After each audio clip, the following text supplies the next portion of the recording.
क्या आप जानते हैं लोगों के बीच में सबसे बड़ा फर्क लाने वाली बात क्या होती है, दूरी बढ़ाने वाली, खाई लाने वाली बात क्या होती है?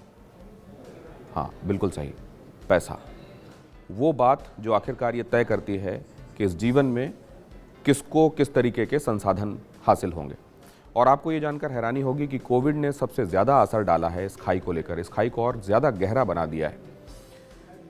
3.9 ट्रिलियन डॉलर इजाफा हुआ है मार्च से लेकर 31 दिसंबर तक उन लोगों की आय में जो एक बहुत छोटा सा हिस्सा बनाते हैं कुल आबादी का। यह समझ लीजिए कि 540 अरब डॉलर का इजाफा हो गया केवल 10% अमीरों की आमदनी में।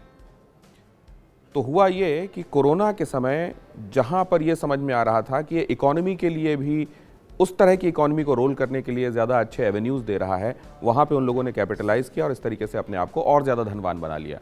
लेकिन बाकियों की स्थिति तो आप जानते हैं, लोगों ने अपनी नौकरियां गंवा दी, कई लोग तो भुखमरी की कगार पर पहुंच गए हैं और पूरे विश्व में ऐसी बहुत बड़ी जनसंख्या है। अगर उस एजेंसी की रिपोर्ट को माने जिसने ये अध्ययन किया है और शोध के बाद अभी विश्व पटल पर रखा जाने वाला है, तो ये कहा जा रहा है कि करीब 20 से 50 करोड़ लोग अचानक गरीबी रेखा के और बहुत ज़्यादा नीचे आ गए हैं।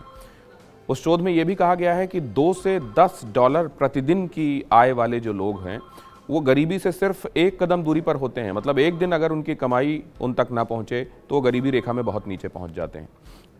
कहने का मतलब ये कि कोविड के बाद अमीर और गरीब के बीच की खाई और ज़्यादा बढ़ गई है। लिहाजा जो समाज वैज्ञानिक हैं उनके बीच में ये चर्चा भी चल रही है कि क्या इस तरह के आपदा के मौक़ों पर धनी लोगों को और धनाढ्य बनने देने का कोई भी जस्टिफिकेशन हो सकता है, आर्थिक जस्टिफिकेशन या नैतिक जस्टिफिकेशन हो सकता है, और अगर नहीं तो पूरे विश्व को इस बारे में मिलकर कुछ तय करने की ज़रूरत है। बातें विशेष में आज के लिए इतना ही। नमस्कार।